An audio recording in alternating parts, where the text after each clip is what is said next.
Hey guys, and welcome to this comparison video. I'll be comparing the Arsenal SLR 104 FR and the Palmetto State Armory AK-74. In the first clip of this, you should have seen me shooting the Arsenal SLR 104 FR and then the Palmetto State Armory. The reason why I actually included two shooting clips in this is because there is a very big difference in terms of the gas that is coming back to cycle the action in these guns. The SLR 104 FR is definitely at what you would probably consider a mil-spec gas setting, whereas the Palmetto State Armory is a little bit under-gassed and more towards like I guess a competition as setting, as Grand Thumb put it. It does make the recoil impulse lighter. However, you know, I would rather have the extra gas there to cycle the action. So I'll go ahead and just start off with the features on the SLR 104 FR that I have here, and then talk about the Palmetto State Armory and show you guys the internals and some of the features and stuff. So I'll go ahead and start from the front end and work my way back. As you can see, we have a long collar Arsenal made, US made AK-74 style muzzle brake. This is the brake that comes with the Arsenal. And honestly, I really like the aesthetic of it. I really like the functionality of it. It does, you know, create a bit of flash and stuff, but who really cares? It makes this gun such a flat shooting gun, it really doesn't matter. I am getting a short collar zigzag East German brake, and I want to try that out because I heard some people say it's a little bit better. So, you know, this isn't chrome lined and, you know, counts as a US made part. And, you know, this one has a little bit, I'm not sure if I can show it here, hold on. This one has a little bit, you can't really see it, but when I first got this, it has a little bit of corrosion. There was some of that blue oxide type corrosion all inside this, probably from not cleaning it, probably shooting corrosive ammo and not cleaning it or something, I don't really know. But I cleaned that up. As you can see, we have a front sight block that is, if I can make it not fall over, that is not canted to the left. It's actually, or sorry, it's not canted to the right, it's actually canted to the left. Not by a whole lot, obviously, just a little bit. It's, you know, well within who cares limit. Just a note or point of interest, I guess. This gun was actually very close to being zeroed right out from when I got it. I really don't know who zeroed it before me, how many rounds they shot through it, so it's a bit of a mystery.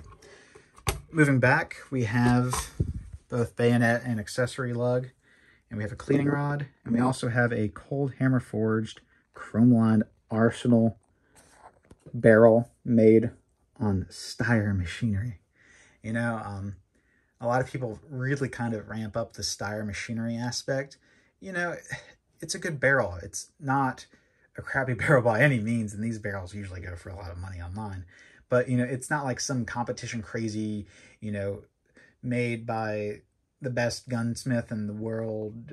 You know, it's a good barrel. It's not going to be some, you know, some people try to oversell it because, again, these guns were $1,100 when they first came in, the exact price as the Palmetto State Armory is now.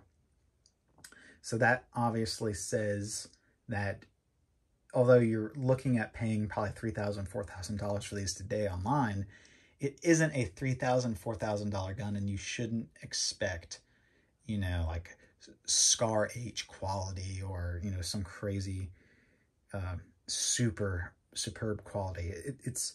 It is what it is, and it's really good, though. That's not saying anything. You know, people say 2 to 3 inch MOA. It's probably true. Probably has really good barrel life, probably has everything you probably want in a barrel. Moving back, we have a chrome-lined gas block, a very important feature, I think, for when you shoot corrosive ammo, if you do, because it's kind of hard to tell exactly if there's rust going on in there, because unless you have, you know, some type of bore device to check, it's really kind of difficult. So that's always a plus. Moving back to the handguards, I have, well, this came with Russian plum furniture. You can see it's Russian plum because there is some flex in it and also in the upper handguard. Going back further, the lever is to a proper military specification of difficulty to remove. The Palmetto States are notorious for being a bit on the easy side to remove. Mine is definitely better than it was before, though. And then going back to our rear sight, we do have a P marked. It says, it's the Russian letter P underneath there. But we have a 1,000 meter leaf sight with the numbers colored in. Palmetto State Armory does not have the numbers colored in. I'll show you that in a little bit. I think this is really nice to just quickly kind of glance at it if you're in a little bit of a low light, just to know exactly what number you're on. And then moving back, we have a ribbed top dust cover. This is following the AK-74 pattern, whereas the Palmetto State is going for more of that AK-100 series look. We have a traditional safety. As you can see, there's no extra Krebs style or extra enhanced safety on it. This does have an ALG trigger, and it is really nice. I've never had one before. It's really nice. The only downside to installing these on Bulgarian rifles is the rivet for the trigger guard is kind of in the way, and you need to kind of file down your the back end of your disconnector to make sure that you're not hitting that rivet, because you can damage it. This was already taken care of, and after shooting it and seeing that's been shot a bunch, there's no wear marks on that rivet whatsoever, so that's really nice. The rivets all look really good. They are superb. And, you know, I got to give Palmetto State a knock on that because, you know, back in the day on American-made guns and just AKs in general, the rivet was like one of the most important things that people really cared about. People really, really hated to seeing bad rivets. And, you know, I think that's something that Palmetto State Armory and even Century and Riley have really done a good job at, is making sure that those rivets are looking good. And so you do have to give credit on that, that one of the more annoying aspects of the guns have really been taken care of. Now, real quick, I really want to talk about, I'll talk about the magwell in a second, but I really want to talk about this fulling mechanism, because the Palmetto State Armory is a lot easier to push this button on this side. This button is so stiff. It is like really stiff. And I was actually really shocked about that, to be honest with you. And the benefit of that is there's literally no play. This is the triangle folder, no play whatsoever. It is rock solid, no play whatsoever. I want to go ahead and talk about the magazine well, though. Also, I do have a Russian plum pistol grip, and it does have the correct, I guess, oval shape retainer plate. The Palmetto State has more of a, like a, I guess, squared off. It has some angled cuts, and it comes out more, and it kind of hits your hand a little bit. It's not as nice as this, I would say. But this magazine well is really, I think, one of the more interesting aspects, because obviously these come in as single stacks, I believe, and they're cut here. And let me just tell you that this is a very tight magwell. All the magazines I've tried, the angle in which you insert them is a bit finicky. It's very picky at what angle you have to go in exact, because generally speaking, you're going to have to go in at more shallow angle with AK-74 magazines in general. But this is a little bit extra in terms of that. But what it really gives you is a really solid lockup. It fits the two plums okay. You know, there's a little bit of an angle issue. The Circle 10s that, you know, one of them came with them work really good. The commercial Bulgarians are, you know, a little bit still iffy, but they all have pretty good solid lockup. They have a little bit of side-to-side, a little bit of back-to-back. I have some Tapcos, and those are rock solid. They're actually a little bit too tight, because when you kind of rock it back in all the way, it doesn't catch on the latch immediately, and, you know, like a split second later you hear click, and so it's a little bit too tight. It has no play whatsoever. I'm kind of nervous too, because I have some of the 30-round Tapcos from my Wasser that I had a long time ago, and they didn't really work all that well with it, so we'll see. But yeah, that's really all I can say a whole lot of. You have your scope reel, obviously. I zeroed the 1P63 PK1 on it, and that worked like a charm. No real complaints about this whatsoever. But yeah, that's really all I can say about the gun itself. So I'll go ahead and move on to the Palmetto State Armory. Moving on to the Palmetto State Armory. As you can see, we have the short collar, which is more or less the early style of these. They're both, you know, moon cuts. And the profile on this is a bit different.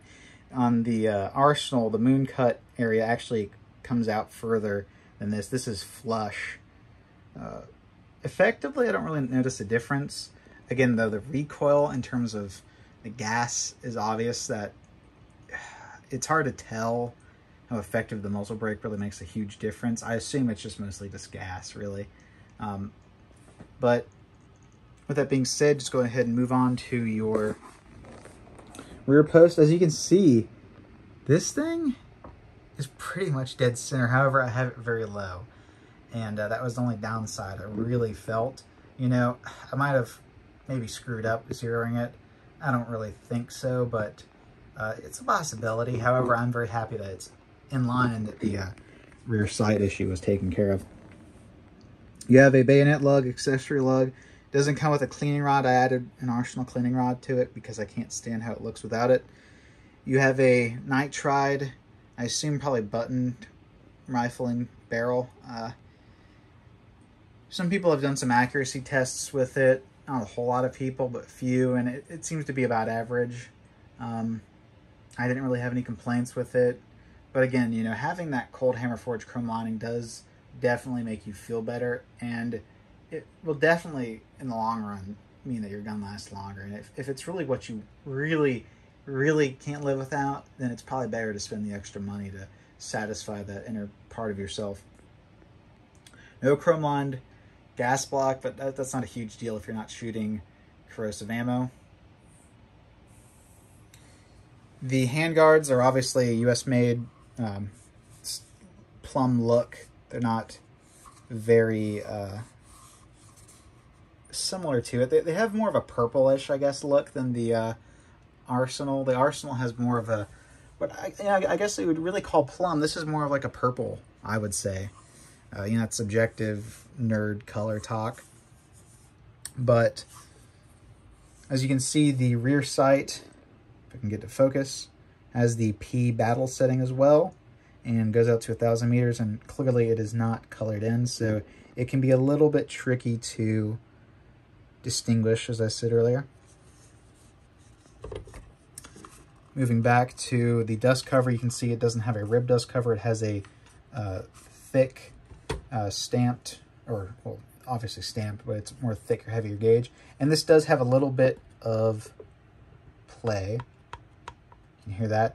But, that fell. Yeah, don't do this one-handed, guys. It's actually really painful. But, sorry for the light, but if I can make it hear it. That has a little bit of play too. So again, it's not really that big of a deal, and some people, I think, go a little bit overboard on small details like that. I would argue, at least. But going over to your enhanced safety, I do like that aspect. I'm left-handed, so it's not like it gives me a huge benefit, but it is nice to be able to access it kind of easily with your left thumb. But also, this safety is a bit more looser, which you can just change. You can just bend it in and out against the receiver, but it is a lot looser out of the box.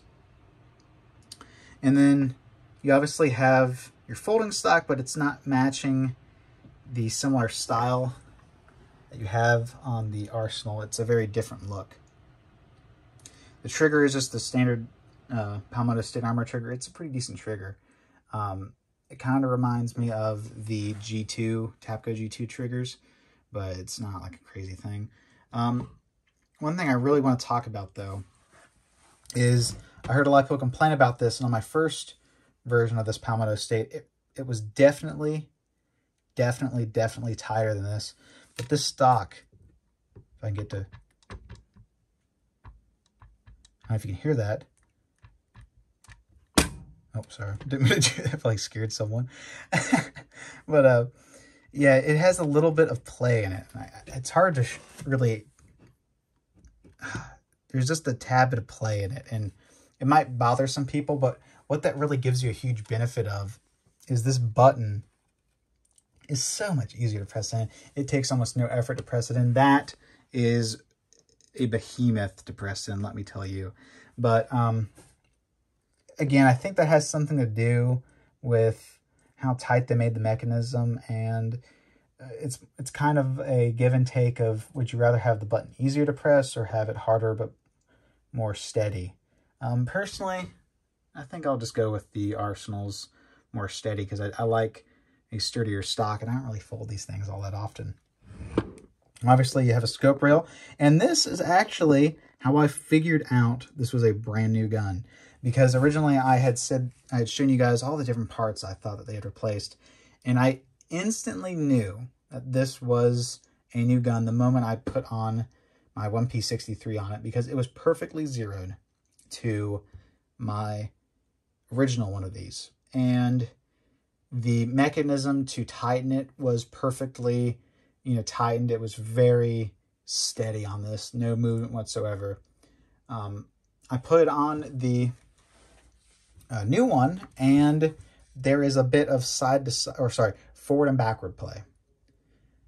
The only way that's really possible, I think, is if that is a brand new scope rail. There's no way that, just not being on it for a month or two changes that. And there's some weird signs that, like, for example, if they had replaced the rails on the inside. So definitely a brand new gun.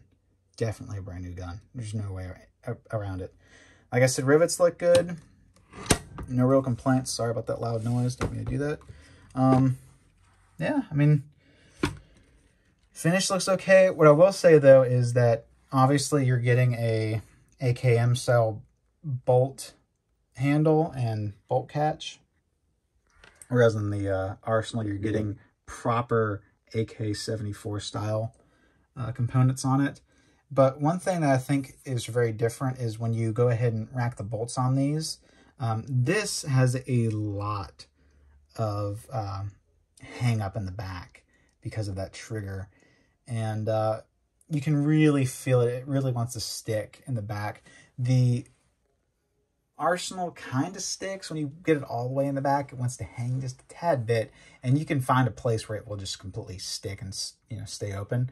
But this is a lot easier to do that on. So yeah, I think it's a very interesting comparison to make between these two rifles. And I think when you handle one of these compared to a real Arsenal, it definitely does feel a big different. And it's kind of like driving a real Lamborghini versus trying some fake Chinese knockoff of it, if something like that exists. So yeah, that's kind of my my take on the features and look of this gun.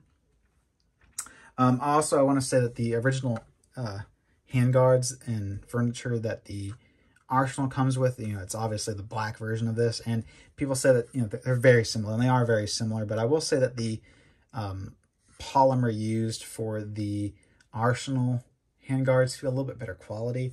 They have a different texture to them, and they just feel a little bit more robust. But that's kind of a nitpick thing, really.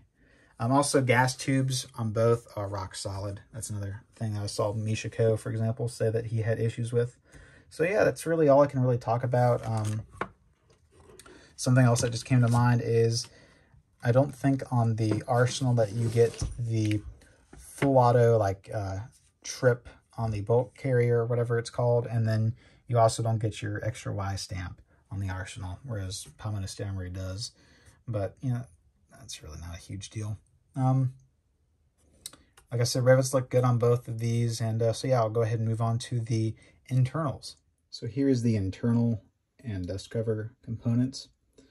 As you can see, the ribbed dust cover, bolt carrier bolt, and spring belong to the SLR 104 FR, and the smooth but a little bit heavier gauge dust cover, bolt, recoil spring, and bolt carrier belong to the Palmetto State Armory. So I'll just take this time to kind of show you what each of these looks like and give a little bit of a comparison. First, I want to start off with the bolt, because I think this is the most significant difference, I would say. So here we have the SLR 104 FR. As you can see, everything looks pretty good. I'm going to go ahead and get you zoomed in on here, because I want you guys to see the firing pin channel, the firing pin itself, and get a very good look at how that looks. And now I want you to go ahead and look at the Palmetto State Armory. One big difference you should be able to note right away is that the entire channel is significantly a bit wider in diameter. The main difference between the Palmetto State also is that it is not chamfered. I'll try to get both of these together at once. But as you can see, there is a slight chamfer on the SLR here on the left compared to the Palmetto State Armory. And the channel is very small, or it's a bit smaller in diameter on the SLR. It's more snug, I would say, around the firing pin. And then also, if we take a look at our firing pin head, we can notice a very slight different profile. The PSA is more round, where the SLR has more of a flat, I guess. I thought about potentially wanting to change that out. I'm not sure if it's supposed to look like that, because I do have a Russian firing pin that doesn't really look like that. However, where is it? It's right here. However, I don't really think it's a big issue. If I can get that to focus. Come on. No, it's not going to focus. Anyway, but it's a bit more better in design, I would say, in terms of how the profile looks on the top. Moving on to our bolt carrier. It's hard to get a good look in the light. We can see our channel. A little bit of tooling marks. Not a whole lot of wear on the bottom. You can see the tail has some painting. This has an ALG trigger in it, so that's definitely going to progress. I don't know what the round count is, so, it could be significantly higher than I would have assumed. Now, one thing to note about the piston on this is that it does have a chrome line piston, and the piston is in fact riveted, as most of your arsenals are going to be. And one thing you can really notice is that, I'm not sure if you can hear it, but the piston head has a bunch more wobble than the Palmetto State. The Palmetto State has almost no wobble whatsoever. In fact, it doesn't have any wobble.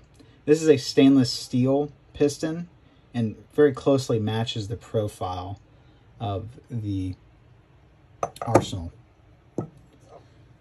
Look inside the channel. No real major wear, but you can definitely see that there is some tooling marks, and we do see some finish wear on the bottom. And the tail hasn't progressed not nearly as much on the arsenal, but then again, this only has 1,300 or more rounds to it that I remember. And also, this is not riveted in place, it's just simply pinned. So this actually should be a bit easier to remove on the Palmetto State than on your arsenal, because the arsenal you're going to have to drill that rivet out, and that's not fun. Recoil springs, not a huge difference really. They look pretty much identical. In fact, I probably easily could get them confused at this point. Dust cover, like I said, this is the heavier gauge steel, and You know, it's pretty decent quality. Definitely a different finish, obviously, and it is serialized. We have the painted ribbed Arsenal dust cover, and it is serialized over here. Nothing really much to say on that. So yeah, these are the internals, and I think the thing that I really want to drive home again is if we look at that firing pin channel and firing pin. It is very much so different. And everything about this bolt looks really good. And I do have to admit that this new bolt from Palmetto State does look a lot better. And if you go back and look at my old video, you will see that that firing pin channel was a lot bigger. And even though it's still a bit bigger now, it is a significant improvement from the first one, let me tell you. So yeah, I'll go ahead and move on to the next part. Moving on to the internals of the SLR. It's very hard to see. In fact, I'll try to get a light real quick to show you. But there is a little bit of wear on the front trunnion. Just, you know, minor. It's nothing uncharacteristic. And yeah, that's one of the main points I've been trying to drive home. But you can see there's a little bit of characteristic wear. I've seen that on many Arsenals. But, you know, the left lug looks pretty good. And the right lug, you know, it is a bit, yeah, it's fine. There's a little bit of wear. But again, you know, a little bit of wear doesn't really matter. And, you know, the whole thing with the Palmetto State on the right lug, it's debatable as if it's really bad or not. But you can definitely see there is a little bit of wear. And again, you know, there is going to be. Moving on to our rails and our shark fin ejector, all looks pretty good. Moving on to the hammer. This is the ALG hammer and trigger mechanism, and it all looks pretty good. You do see a little bit of wear on the hammer face. Moving back, nothing really to note. This actually, luckily, has a plate, a retainer plate in it instead of the shepherd's hook. I actually just noticed this right now. I never checked before, but that's one major downside, I would say, to most import AKs is they're going to come with the plate. Sorry, they're going to come with the shepherd's hook. And I have had a shepherd's hook break on my Wasser after a lot of rounds. So, I mean, I would recommend if you do get an Arsenal and it doesn't have a retainer plate, just change it out. It's significantly better. But yeah, that's the internals. And I do also want to show you, you do have your characteristic peening on the back of the rear trunnion. And yeah, that's really it. Here's the folding mechanism. Yep, that's pretty much all I can really show you on the inside. Nothing really specific. Here's your bullet guide real quick.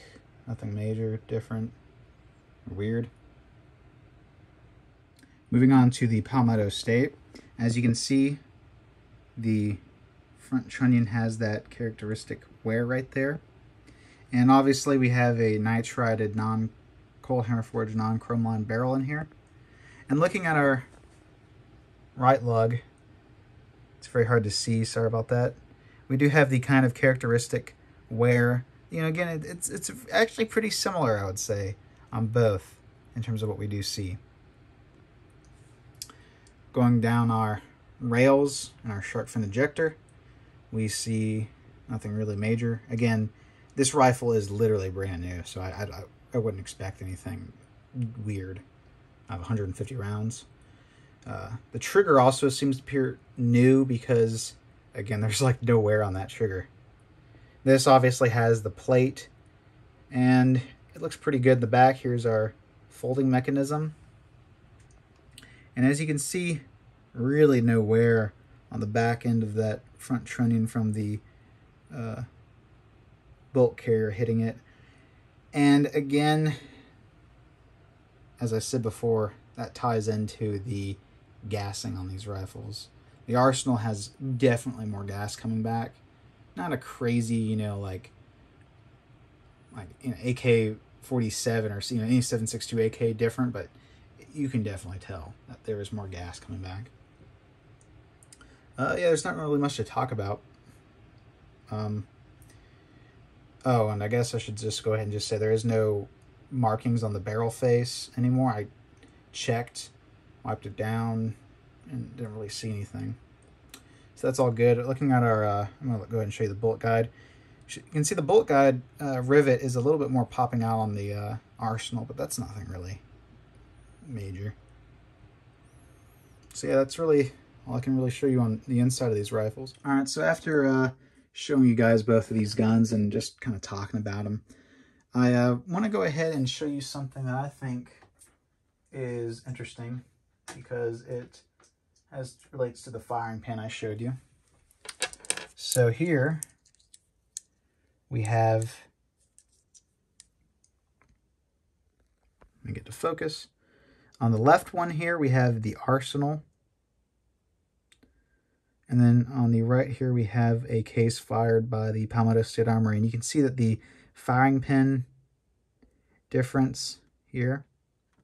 And the one thing I did have that was a little bit strange that I felt shooting the Arsenal is I noticed two primers look kind of like this, where they had some metal coming out. I'm not sure if that's a firing pin issue, that's like a who cares issue, but I thought that was interesting because you hear a lot about the Palmetto State Armory having issues with the firing pin, but here's the Palmetto State Armory on the left this time, and the Arsenal on the right. Not a huge difference, but it's definitely something that you can notice. I mean, I can pick, I have a bunch of these, and I can basically pick one at random and tell which one's which. So, I mean, there's definitely a difference. As it relates to what I think about the issues with the firing pin, in terms of the Palmetto State Armory, I think it's definitely been taken care of now, because that channel is a lot smaller, and I highly doubt a material can get in there now. People who have them repaired, we'll see if more reports of issues with the firing pins puncturing primers still happens. But I'm actually going to go ahead and just sell this gun because I got that Arsenal for such a good deal. I couldn't pass it up. And you'll see that Arsenal in more videos. I'm probably going to keep it the way it is, but I really, really like that rifle a lot. This is my second Arsenal, and I have a 107, and I really love that thing too. So be on the lookout for more content. This is really the last thing I'm going to be posting of the Palmetto State Armory. It's been a good run. I'm very happy with the performance of the videos that I have of it. And I just want to thank you all for watching, commenting. Even if you disagree with me on things, even if you have negative things to say, I don't really care. I like to talk to everyone, so it doesn't really matter to me. But yeah, go ahead and stop wasting your time with this very hectic video. And if you like it, like, share, subscribe. Please give me feedback. I think one thing, if I'm really going to start making these videos, like I said before, is I'm probably going to get like a tripod or a way to mount this camera without having to hold it all the time. Some people have complained about motion sickness. I'm sorry, but just try to bear with me for now, because I'm not entirely sure if this is actually something that is going to be worth it in the long run. I've gotten a lot of subscribers comparative to what I had a year ago. I think I'm like 260 compared to like 90 or something, like less than that. That's a decent amount for someone who just has a handful of videos and doesn't really know what they're doing with them. So yeah, I just want to go ahead and just say all that, and see you guys next video.